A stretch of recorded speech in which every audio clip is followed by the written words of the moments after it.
So the story that we're sharing today is the story of our first investment property. So what's the session about? Pretty much what I just said. Why is it important? Invest in there's a verse in Ecclesiastes. I'll read that to you a bit later. The learning outcomes really is for us to get a realistic insight into how we buy properties. Most of this is UK centric, so I can't speak for how maybe it works in, let's say, the US or Scotland even. But there's some principles that probably remain the same. And this is really us just sharing our story, and you can learn what you can from it. And if you have any questions during the session as well, feel free to write it in the chat. Also, you can unmute yourself and just ask the question. We want it to be as useful for everybody as possible. And my name is Pelumi, and my wife? Elizabeth. Okay.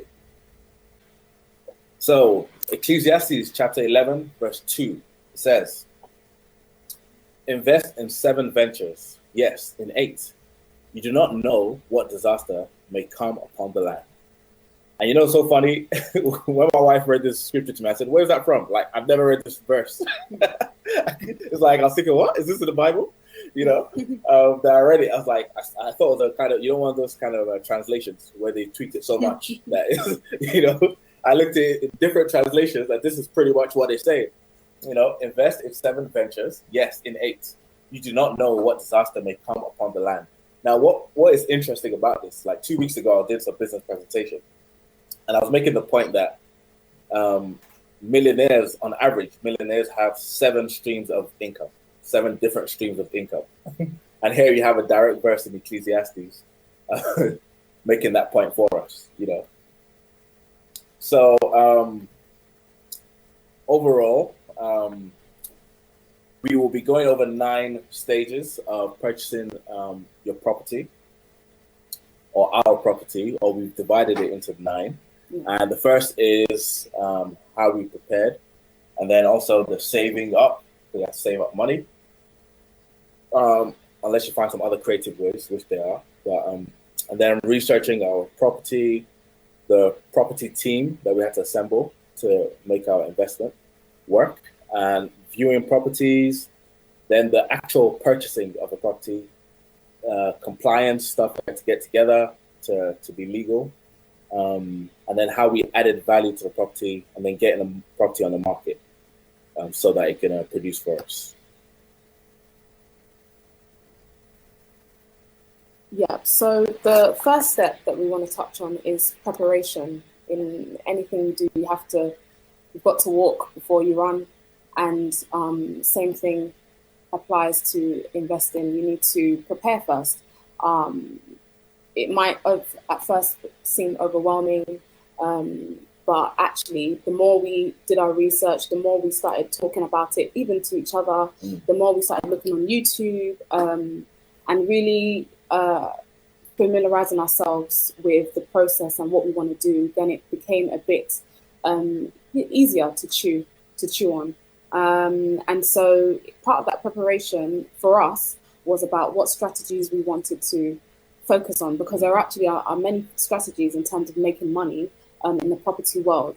The one that is conventional, the one that a lot of people know about, is buy-to-let, or another thing which is called HMO, which is called abbreviation of House of Multiple Occupation. And that is basically when you rent out a property that has maybe 3-bed, 4-bed, and you rent out each room, or you do the normal way of renting out property like buy-to-let, and you rent that out to a family. And so that's the conventional strategy. Then there was other things we started learning about, which is called rent-to-rent. And essentially that is you renting a property from a landlord.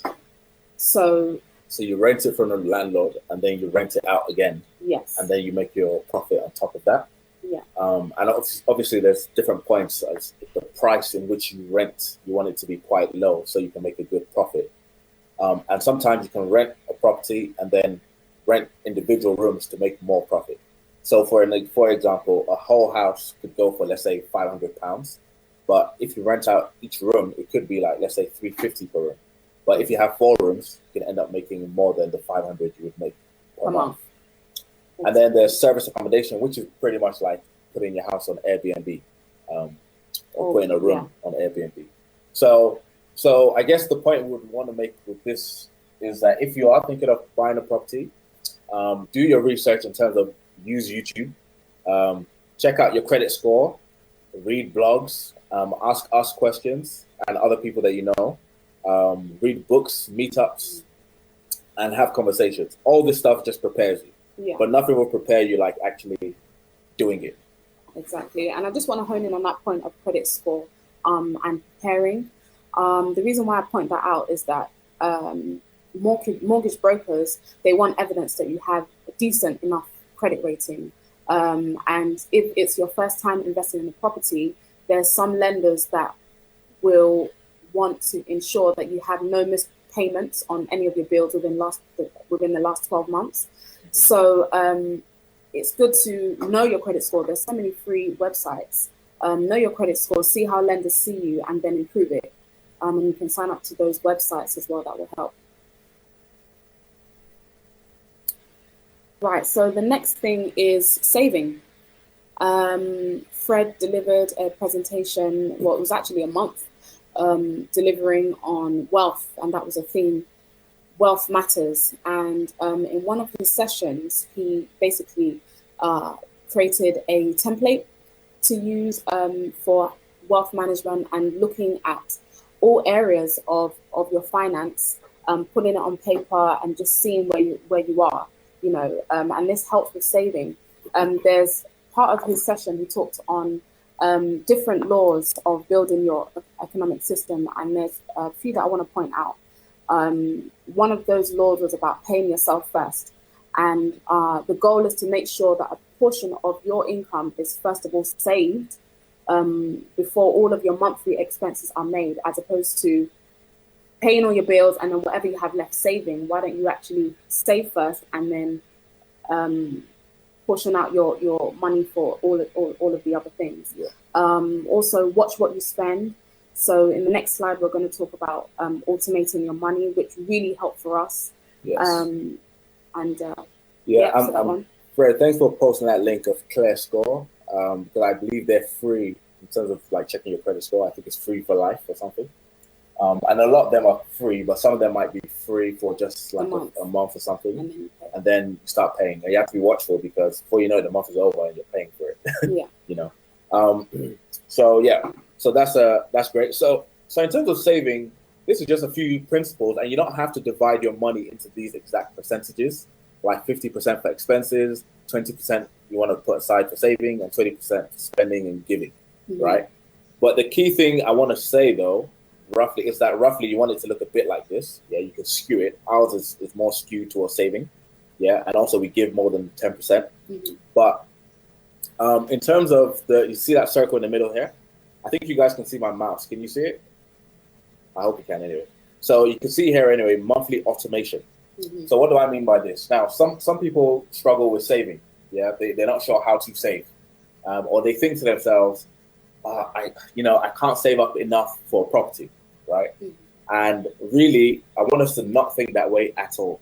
Just start. In fact, if you are looking to get a property and you have not started saving, I want you to start saving today, or even this week, right? And the way we've started saving is just we started saving even when we started investing in stocks and shares, etc.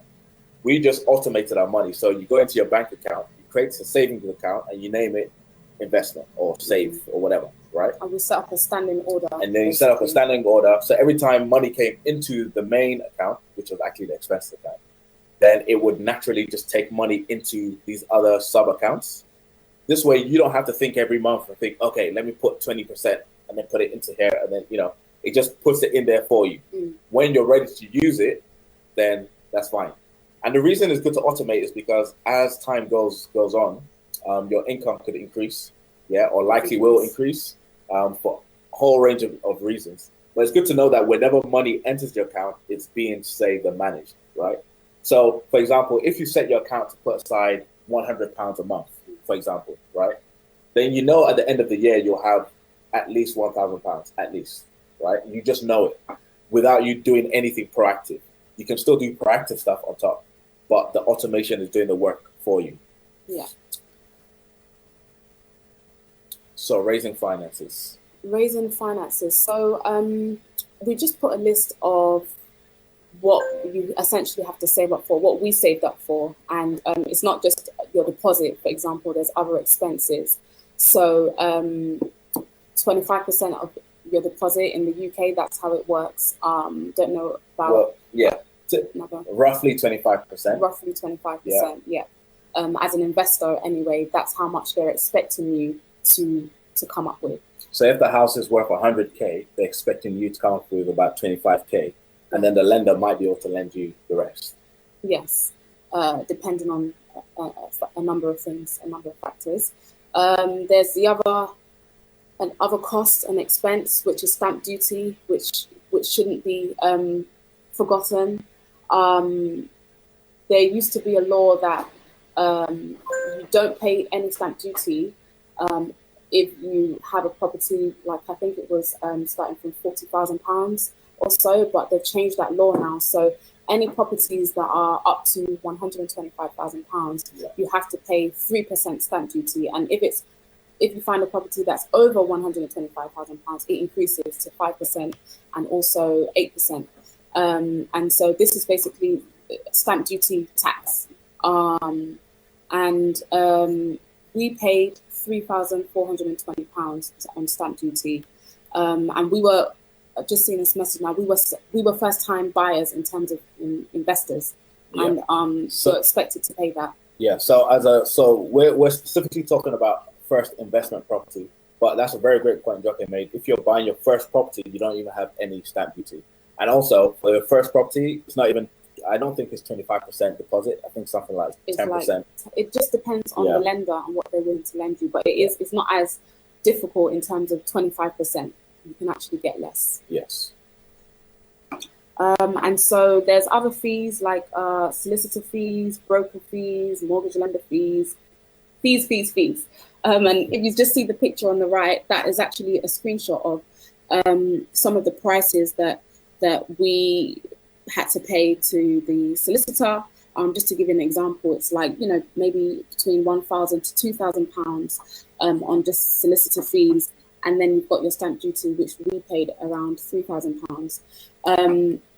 One of the tips that we have here is saving consistently. That's what we did. We just saved consistently and diligently. And the more, at first you may have zero, but after a while you see, the money is increasing month by month. And that gives you a sense of hope and encouragement. And not only does it give you a sense of hope and encouragement, when other people see your momentum, they can add to your money. Yeah, so if, for example, even if you're trying to start a business, you just have to get started.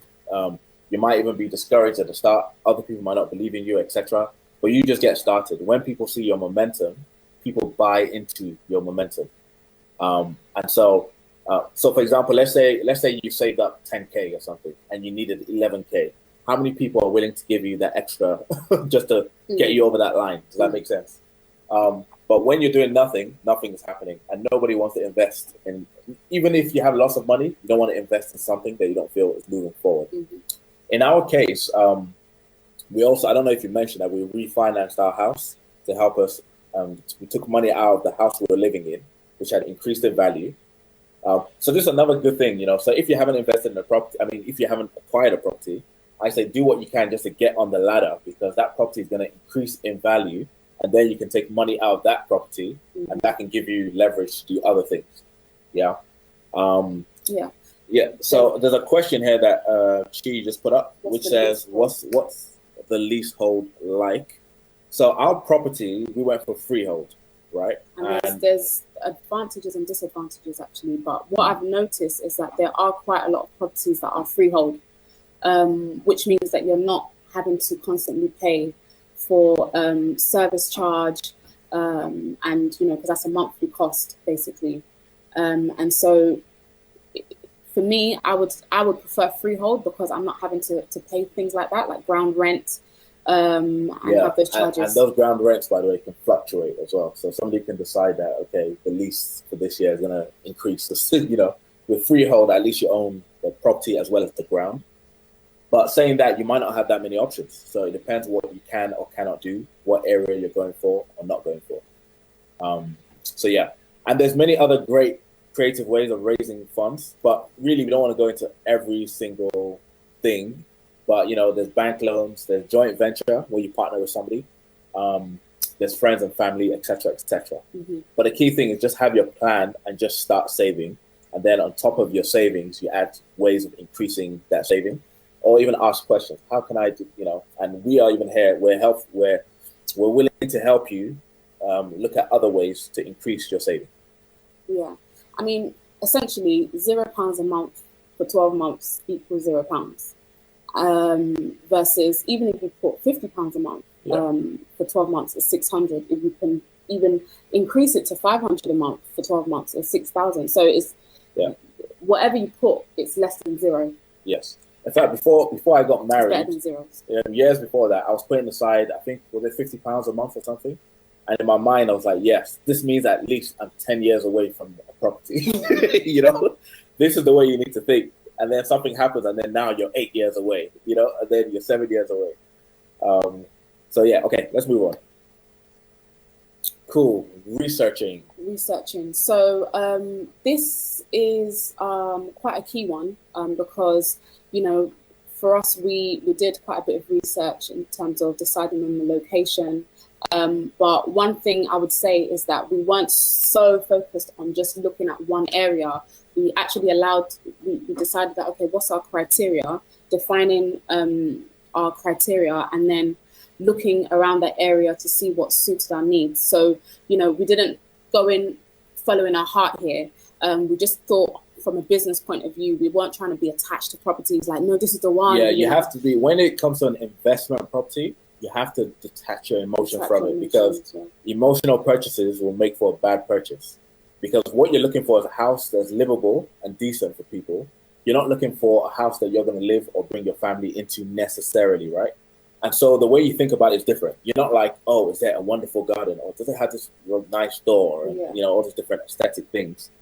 And also, if you're based in London, your appetite and your threshold for what works for you is slightly different from if you're living up north. So you need to learn more or be aware of the appetite in that area, right? So good in that area might be, I don't know, so £1,000 makeover of a kitchen. Whereas in London, it might be £3,000 makeover. It's cheaper, basically. Yeah. So just to answer the question, Chi, that you put up there, which is what is buying like in the UK and how did it feel during the process? Now, I'm glad you asked that question because especially if you're living in the London bubble, you think that everything is like unaffordable because it kind of is. Yeah. But when you look further up north, Midlands, etc., there are so much more opportunities. So much more opportunity in terms of prices, right? Your money goes further the further you move away from London or some of the big cities. However, so yeah. In fact, like in Newcastle, for example, there's houses going there for like 30k, for example. Yeah. Now, just because the house is cheap, I wouldn't say go for the house.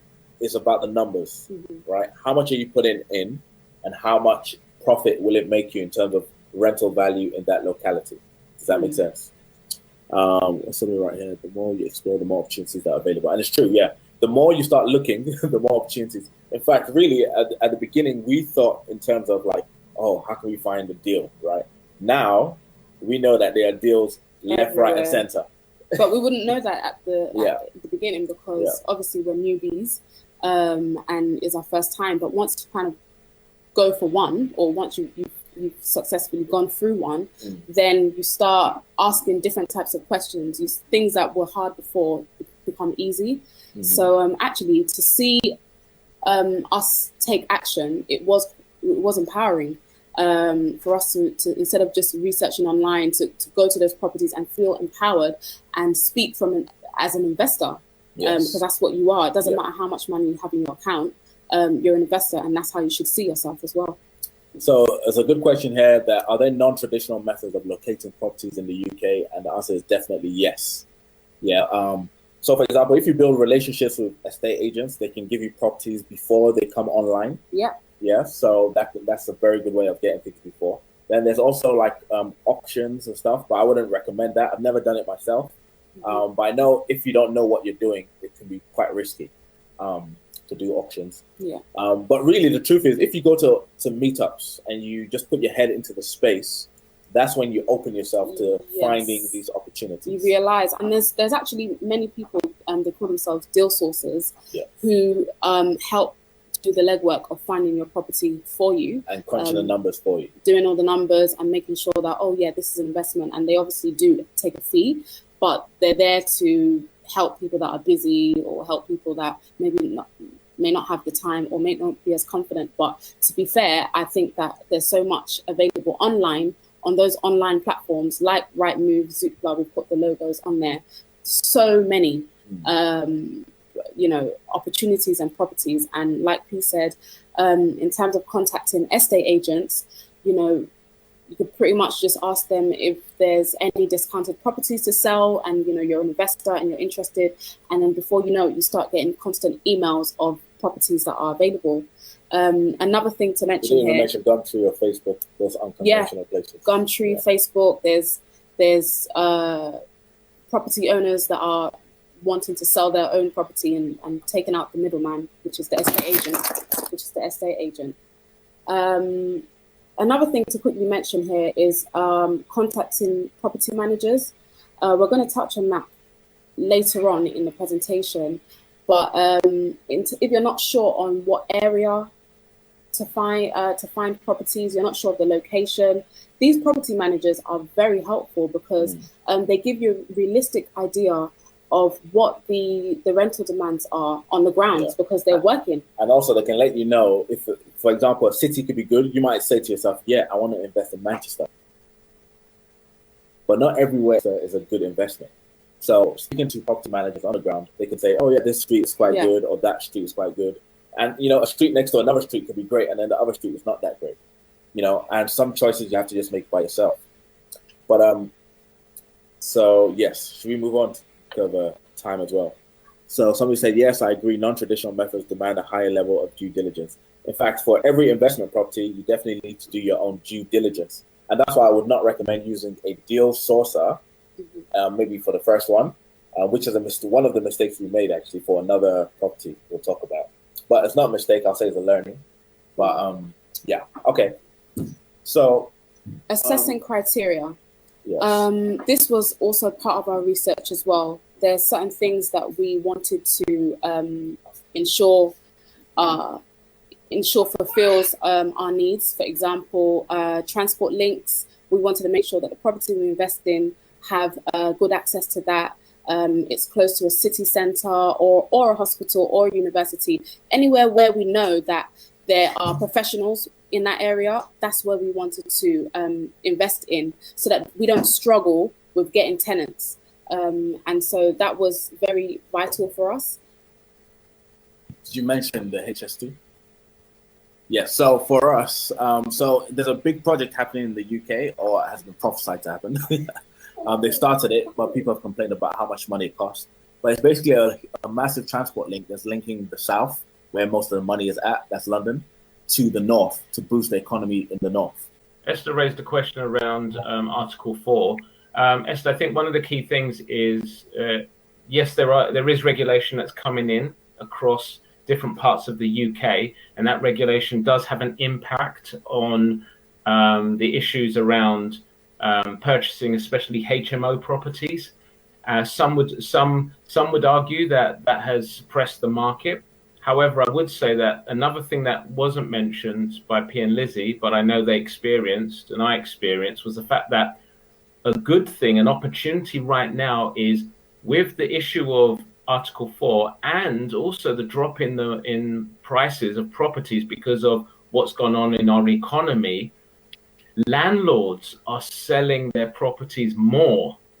I was up in Crewe, and there was a landlord that he had over 50 properties, and because of Article 4, because of what was going on in the economy, he was actually selling his properties. So there's more opportunity than ever. I would say at least within the next 2 to 3 years to get on board and start investigating, purchasing properties, especially up north. We will see anywhere between 10 to 20% drop. There was an anticipated 10 to 20% rise in the property market before coronavirus, before the economy was hit.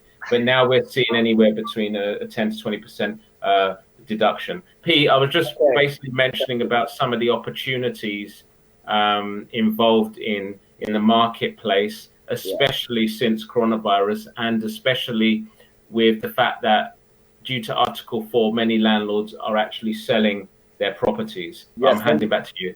Thank you so much for saying that, because that is the point, actually. In 2020, property prices are looking to crash in a massive way. And so a house that was, let's say, 100K, you can maybe go for it now for like 60K, 70K, right? These are the expectations in the next 2 years or so. So imagine if you were saving maybe 2 years ago and you're thinking, oh, the prices are so far away. Suddenly, it just came closer. Does that make sense? And this is why you just have to be in the game as opposed to, oh, just give up. Okay, I'm going to move on. Right, so how to find a property online. So as we mentioned before, this is one of the traditional ways of finding your property. And we just took a screenshot here of one of the online websites, Rightmove, and, you know, how we went about it. So I just put an example of a location, Hull, and not only Hull, but I actually put in the city centre as well, because, for example, we wanted to find a property within the city centre. You are also able to put in how many miles you want to look that's outside of Hull city centre. So it can be half a mile, 3 miles, 5 miles, 10 miles, whatever. And by the way, it's quite important when you're looking at an investment property, you want it to be near a city centre or near a main train line, no more than 15 minutes away, whether by walking or transport links. Yeah. So, so again, we put in the postcode or the name, town name, or the station in the search bar. And then you can select the distance from location over here. And then this is quite an important one. In terms of your price range, what are you looking for? You can put in a minimum price, or you can also put in a maximum price, whatever you decide to put in. And then in terms of how many bedrooms typically you might be looking for, you could be looking, maybe you don't even know. So that could be left minimum, just to see what's in that area. Obviously, the more the bedrooms, then the more expensive it will be.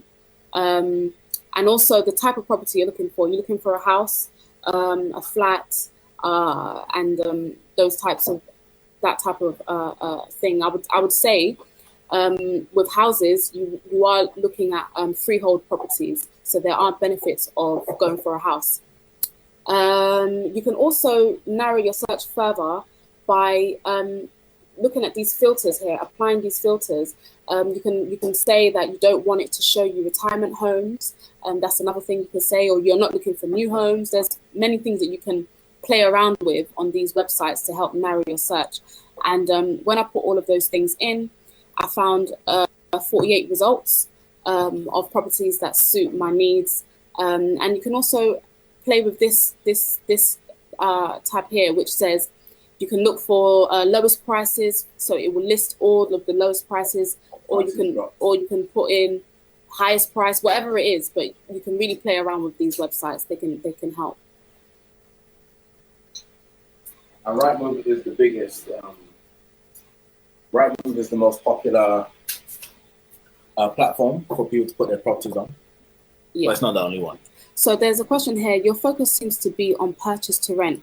Is there a market for purchase / rehab and sell as an investment strategy in the UK? Yes. Definitely. There's a strategy called BRR, which is buy, refurbish, refinance, and then rent. That's a strategy that a lot of people use. So what they're typically looking for are rundown properties, actually, properties that you can actually add value to. And you can still find these online. You can find these on these websites as well. A lot of properties on auction is what I know that people are doing to kind of refurbish their properties.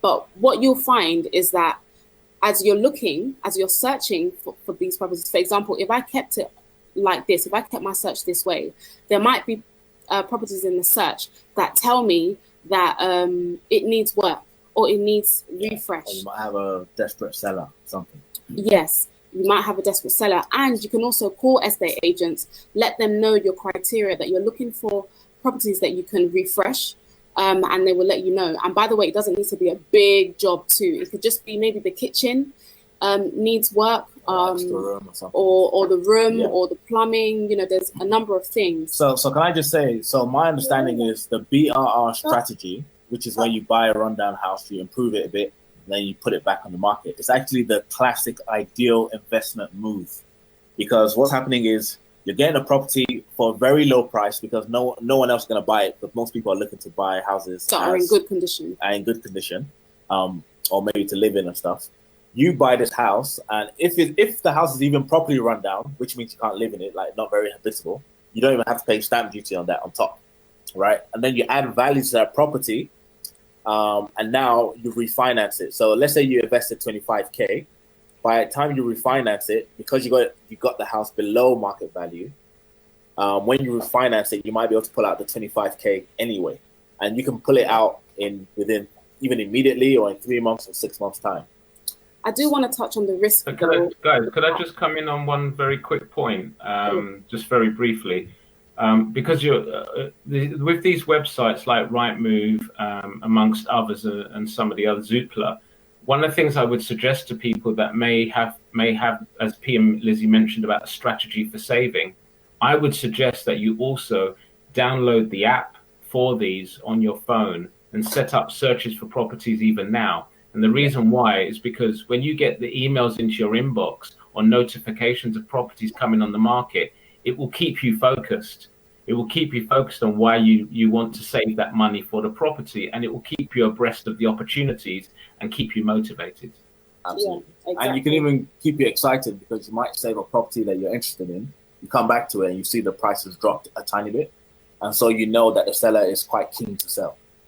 I do want to quickly say that with that strategy, the buy and refurbish strategy, there is a certain level of risks that you might have.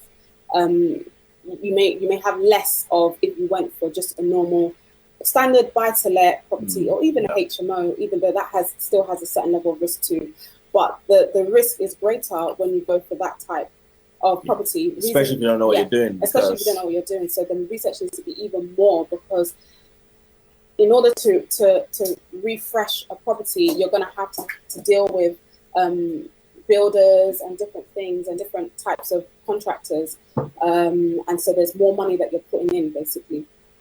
Yeah, and typically, you budget, let's say your 5K or 10K to do up the house, but it's going to be more than that, And if you don't manage the process very well, you can end up spending a ridiculous amount. Yeah. So all in all, it's just about research. That's all it is. Yeah. But also, by the way, for your first investment property, you're gonna make mistakes. So don't get too emotional about the thing. It's a kind of way you have to learn, right? So just learn and do the next, and on and on. Yeah. So this is just a picture of the property we went for. So this is a screenshot of when it was listed on the website. We found it it was either Rightmove or Zoopla, I believe. And so the ad had a link direct to the estate agent's website. And so this was what it was. It was actually between 114 to 120,000 pounds. And so it was a 4-bed end of terrace. And it was up north in Crewe. These are pictures of how it looked like inside. And so you can see here that it did look like it was in good condition. And that's what we were looking for. We didn't want too much stress because it was our first time. So we thought, if we can do less, if we can do less, the better for us. That was our strategy. But this is where also ignorance plays, because a house might look good on the surface, like many new builds in London, for example. But then there's lots of work to be done on the house. And this is where it's good to maybe get some books and stuff to know how to kind of evaluate a house itself. But let's go through these slides. Okay. Yeah. So these are just examples of what we found online, like last week, I believe. We just put in an area. So this is in Middlesbrough, which is also up north, North Yorkshire, and you can see here that £55,000 properties, and there's many like that. So this is just a 2-bed house, and as you can see here, Middlesbrough, I put 10 miles just to, because I wanted to just see more. So I don't just need Middlesbrough, I just want any area around that place north, just to see what I can find. And so there's other prices, £47,000. You don't have to go for 100,000, 200,000. You know, there's actually cheap properties right now in many areas that you can go for. 3 beds, £47,000. Yes. So somebody asked a question here that may as well pay cash. Any benefit in going for a mortgage? That's a very good question. So it does depend on the strategy you're trying to employ. For example, you know, just because you have 50K and you can buy the house all in one, do you want to try and buy 2 houses with your 50K, or do you want to just put it all in one house, right? So it depends. What's your aim, right? Yeah. Is the aim for capital appreciation in the long run, or do you just want to, you know? So for me, the benefits of the mortgage is that you can maybe refinance that property over time if it's a kind of area that will increase the property value. If not, then it depends what you're trying to do, what you're trying to accomplish. Because I mean, as a cash buyer, though, the massive advantage that you have as a cash buyer is that you can reduce property prices massively. So if a house is on the market for 100K and you say, "Hey, I'm a cash buyer, like let's get moving," right? It's a 70K, 75. I remember when we were trying to buy our property some years back, the one we live in, and the prices were going up and up because of if you remember that time when the price was just going to skyrocket, and we were competing with cash buyers. So one day I can put an offer for a house that's, I don't know, let's say 250K or something, and then they said, "Yeah, oh great," and then they come back to us and say, "Oh, sorry, a cash buyer has come in," you know, and we're like, "Wow, who are these people that are carrying so much cash?" And then we discovered they're kind of lenders that allow you to kind of be a cash buyer. You know, those kind of people that are in the buy to, so we can be cash buyers now, for example, because of what we know. Not like bridging loans, but bridging loans are again risky if you don't know what you're doing because of the high interest rates. Yes. Okay. So so just an example, this looks decent as well, but we just want to label the point that, you know, there are cheap properties out there, basically. Next slide. So you can see this is Hull again, £80,000, similar thing. We just wanted to point this out here that this 3-bed property has 3 reception rooms, and the reception room is basically just another way of saying living room. So not only does it have 3 bedrooms, it also has 3 living rooms, reception rooms. So does that mean that it has a potential to be converted into 5-bed or 4-bed? It possibly 6-bed if you don't want a living room. It's very possible, depending on the size of those rooms. Yes, and the way that you convert it is by just putting a bed in it, and voila, it's a 4-bed or 5-bed property. So what's interesting there is this. Now we have to look into what are the rental values in this particular location. But let's just say it's £500 a month for the house. Now the question is, can we rent individual rooms, and how much would that go for? If it was £300 a month for per a family, room, per room, per room. So now we say, okay, if we rented it as it is, even without doing any extra rooms, then that's 300 times 3, which is a bit more than the 500. Now, if we made every the 2 reception rooms a separate room, then we can have 5 rooms times 300. Does that make sense? So it's about looking at the property, seeing what kind of money, and depending what strategy. Is this like an Airbnb kind of thing, where maybe you can make even more or even less, depending.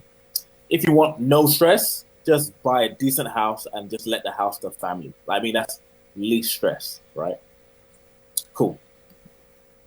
Now, choosing your property team. So before you do make any purchase, it's important that you have these core guys in mind. Mortgage broker, solicitor, and also a property manager. Once your finances are in order, while you're doing your research, looking for properties online, it's important to actually appoint a mortgage broker. And there's so many. It doesn't have to be a mortgage broker in that area. It could be a mortgage broker anywhere that could help you. And so a mortgage broker is basically just a middleman that works to find you suitable lenders. And the reason why you would want to look for a mortgage broker and get that sorted is so that they can provide you with something called a mortgage in principle, which is basically another way of saying it's like a preliminary mortgage offer. So a mortgage in principle is basically a bank saying to you, we're going to lend, we're willing to lend Chioma 80K. And even though they haven't lent you the 80K, they give you a letter that says they are willing to in principle, right? And so that means when you make an offer on a property, they're like, okay, yeah, this guy can get, or this girl can get the money. Yeah. And then you can go ahead. Yes. I mean, one of the mistakes we made is that we looked for a mortgage broker a bit too late. So what we should have done is, while we were looking online, we should have got the mortgage broker ready and in place, because first of all, you have to fill out the application form, but it's really to have that mortgage in principle. To empower you to get a deal, because you might be competing with other people that are trying to get that house. It's like first come, first serve.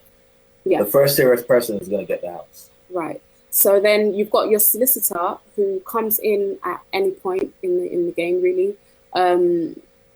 They will handle contracts, transfer funds, give legal advice and things like that.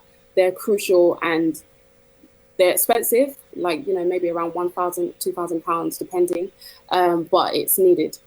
So then we've got property manager, which is optional, but we would recommend it because it can either be a company, a property management company, or an individual, but they do all the hard work of advertising and marketing your property. They will also liaise with tenants and deal with any issues that might arise. And they normally charge between maybe 7 to 20% of the monthly rent. That's the way they normally do it. If you're looking to invest in cheap areas like up north in the UK, then you want to give it to somebody to help manage so that there's less hassle. You don't want a tenant calling you and saying that the boiler's broken down. You'd rather give that to somebody. And even though, yes, they are taking a piece of the pie, it's still helpful for you to have less of the hassle. And it is about finding a property manager that will charge a bit less. We know of some that are 20% of your rent, or we know of some that are as low as 7%. So, okay, so we went viewing properties. Now for us, especially as first time, we were quite excited, and we were going for 2 properties. So there was one we were going for in Burnley, and one we were going for in Crewe. And I remember us driving up to Crewe, and I was like, this is some new strange land. Like Game of Thrones, you know? It's like snow, some cliff edges, sheep, like just a whole bunch of stuff that you're seeing. And it was so interesting. I think we came back with a cold or something from driving so long. Anyway, so the criteria for us were a minimum of 4 lettable rooms. We wanted 4 rooms, basically. Yeah, so that could be a 3-bed house with the potential to convert to 4, for example. Yeah. Size no less than 70 square feet.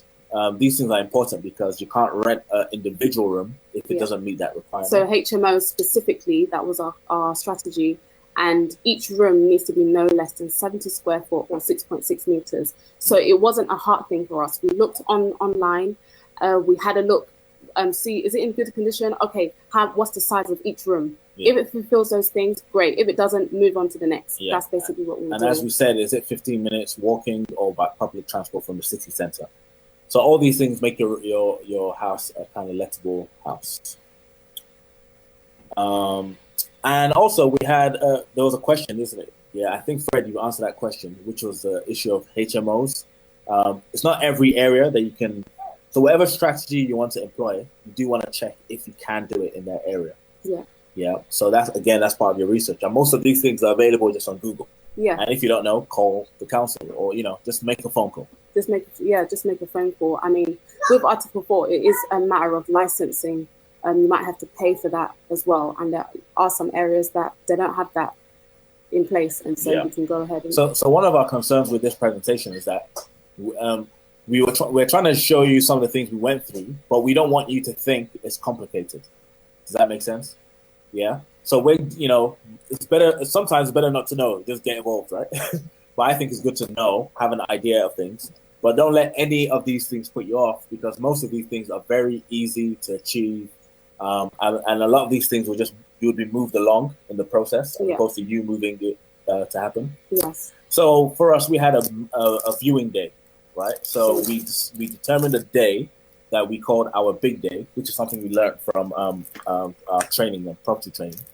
And we said this day we're gonna go out and we're just gonna look at as many properties in this particular area that we've already studied.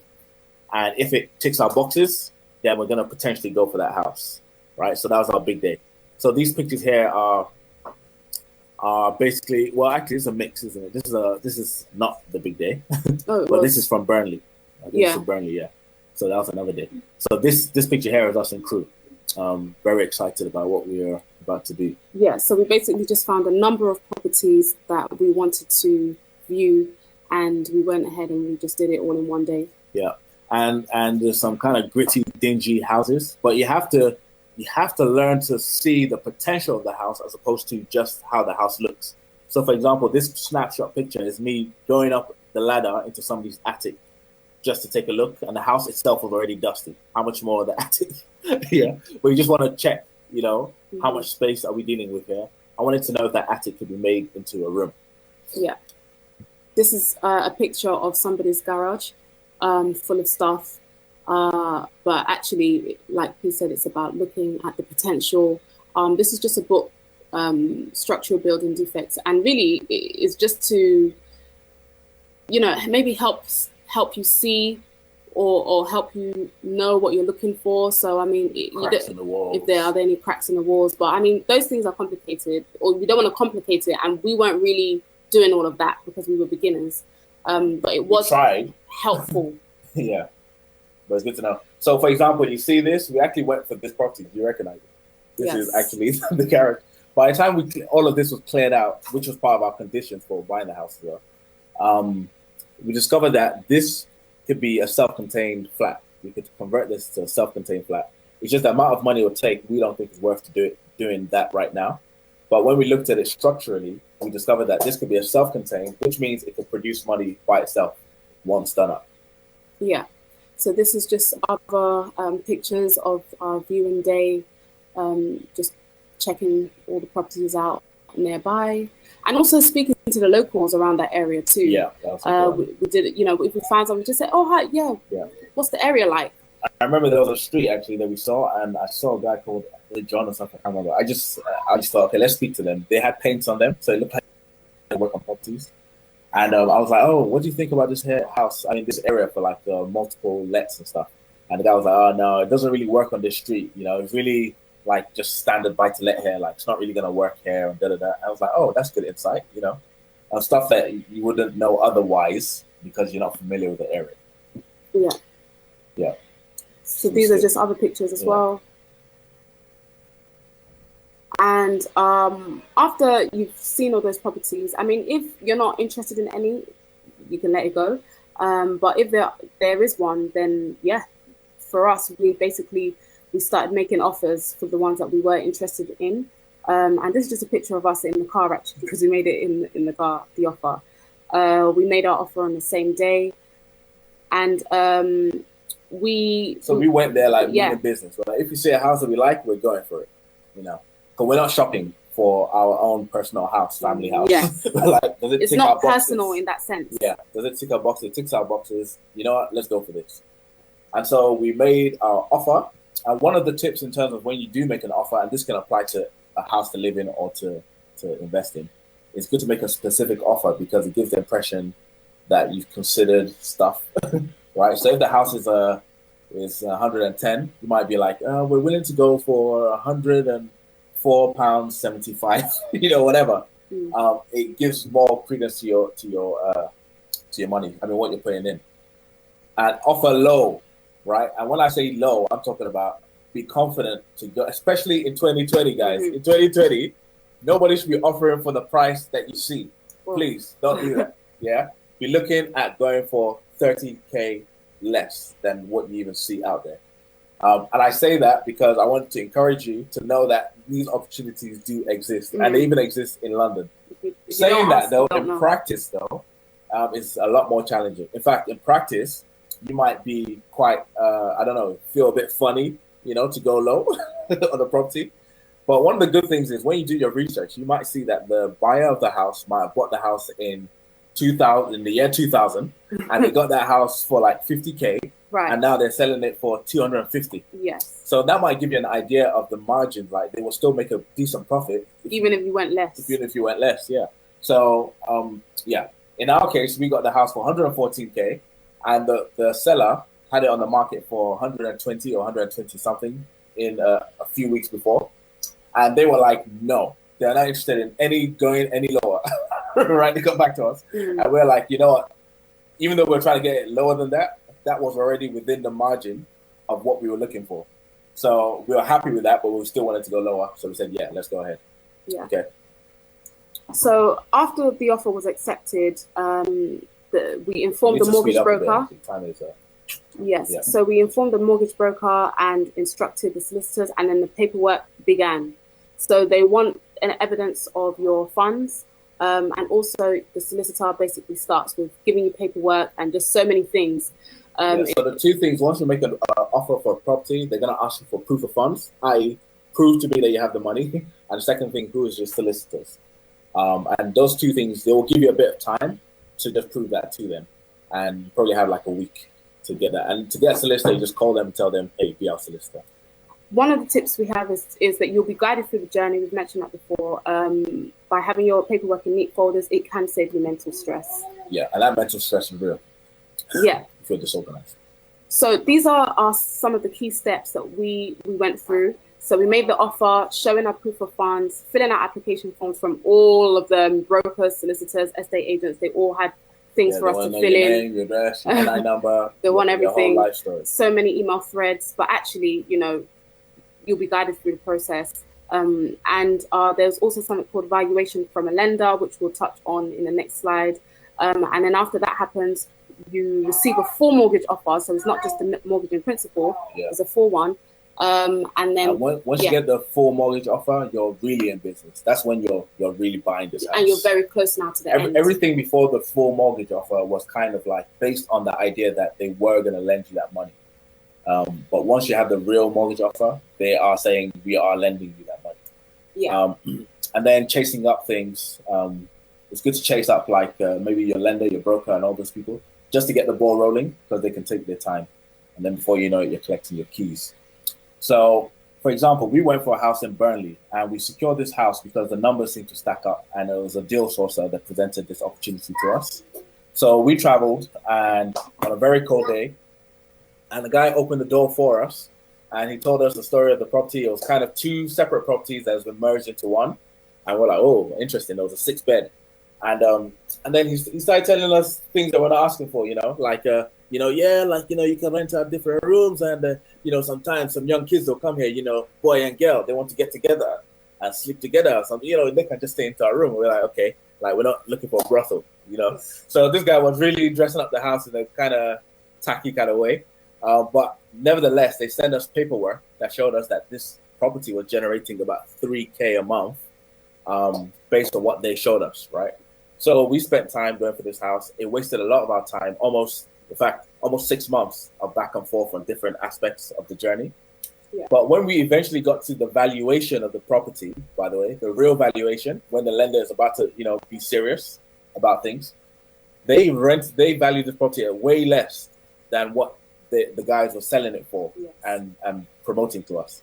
And so this is where we learned about commercial properties. Commercial properties are valued based on the business within the property as opposed to just the bricks and the mortar. But as soon as we saw the valuation was so low, we discovered that if this didn't work, we had no plan B, no plan C, no plan D, right? So we just walked away. And also it was very good because all that stress, it was good to walk away.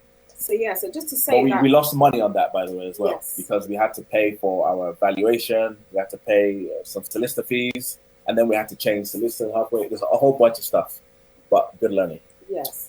So just to say that, this process is a long journey. It can be a long journey if other like the solicitors are slow or anything like that. But just being patient. We were so many times we had to be patient. But you want to be proactive. You want to be proactive, chasing them up, giving updates, what's going on, how far are we now. The seller almost pulled out as well because she felt it was taking too long. The actual house we bought, literally, the estate agent got in touch with me and said, the seller doesn't want to sell anymore. And I said, wait, hold on. Like, why? Can I speak to her? Said, oh, no, if she's not interested in talking, she'll, I said, please, just get her to call me, please. Just one call, please. Yeah. And eventually she did call just to make this one courtesy call. And I made the case that I will guarantee I'll get this full mortgage something in a week time, right? And the reason we've been slowed down is A, B, and C, etc., etc. We discovered that our solicitors were not communicating with her solicitors in the way that we thought that they were. Yeah. And so she was about to just pull out because she didn't want to waste her time, and it's taken a bit of time. So this is why you need to be proactive in terms of chasing up all these different stakeholders so they're communicating with each other. Yeah. And then we secured the house. And then we secured the house and got the keys, thank God. Then it didn't stop there. There was also compliances that we had to now address and fulfill. Because we were going for a HMO, we had to now get gas safety checks, also electrical reports. One of the things we should have done beforehand is we should have actually got a gas safety check and electrical installation check way beforehand. It could have given us more leverage to negotiate the price further down because we would have to spend that money to get it up to scratch before you can rent it out. Yeah, and we actually ended up doing so. So that on the right-hand side, you can see a list of all the things wrong with the property that this property that looks so great on the surface. We discovered that there was a Romanian in there, and the way they do things in Romania slightly different from the UK. So the way the wiring worked was not good, so we had to rewire the property, etc., etc. And after we had fulfilled all those things, we then now wanted to renovate the property because we were renting out up to each room. So we had to, put a wall in this picture here. We basically had to now put a wall there and change the doors and different things like that. So what we did is that the house was a 4-bed and we converted it into a 5-bed by turning the second reception room, because there's 2 living rooms, and we turned that into a bedroom. Here are some pictures of me painting this wall. Because we needed to save money. Yeah.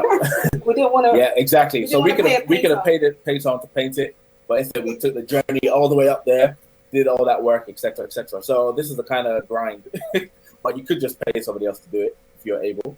And then the banisters as well was interesting. We're like, look, this is good. It looks nice, right? But we got our property manager from our power team, right, our property team, to have a look. And she was assessing the property, and she was like, "Oh, this window is a bit too low for the regulations. Oh, you need this fire, da da da." And then she said, "This banisters are a bit too low. It needs to be up to your waist height." I was like, "Are you serious?" But anyway, so we had to pay to get those banisters raised up higher, right, and then painted over. So there's all these kind of little nitty gritty things that no one can teach you on any program or course. You just need to get stuck in. And then we did up the house, decored. Carpets. Yeah. Carpets, all the flooring was taken out, carpets everywhere, decor, took pictures, and then you got it online, right? And that's where the marketing comes in. This is where your estate agent or your property manager, if they have a company, you want to get nice pictures, right? And then they put it up in their own system, and then they start to rent it out. Now, we had to spend money on the doors, and we were surprised at how much the doors cost because we had to get specific type of doors, that kind of bedroom doors that are fire safety and close themselves because it was a HMO. So anyway, we did all this work, but after a while, we discovered that by the time we secured this property and did all this work, we already discovered that the market was becoming a bit congested for HMOs, which is a house of multiple lets. So basically, everybody started doing it in that area. Yeah. And because everybody was doing it, it became a bit harder to basically secure these 4 tenants that you need quickly, right? Yeah. So hi, P. Sorry, can we just quickly come in and just let everybody know we are behind on time. So if we're probably going to need another 15 minutes to 20 minutes. Yeah, so 15 is fine. This is the last-ish slides anyway. Yeah. Okay, so we'll take about 15 more minutes. Obviously, we need to factor in communion and notices and anthems. So just let everybody know it'll be another 15 minutes, 20 minutes. Thanks for your patience, guys.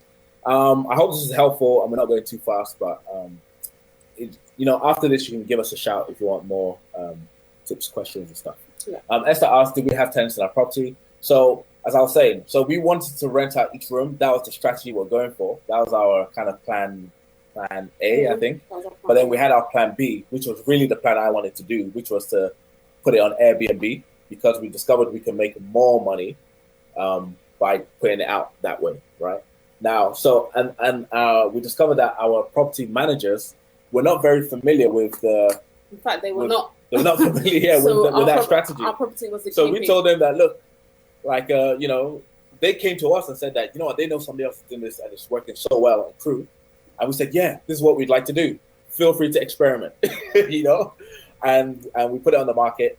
It was a bit slow at the start, as you should expect. And then before you know it, we had a good occupancy rate. And a good occupancy rate is at least 20 days out of 30 days of tenants. So that's different tenants coming in and out, right?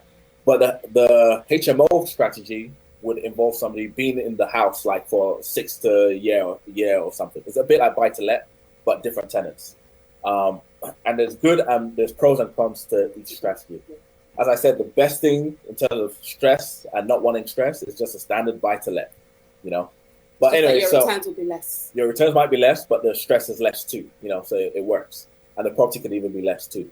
So anyway, so we started renting it out, getting on the market in that way. It started off slow, and then eventually we started getting good occupancy. And then guess what happened?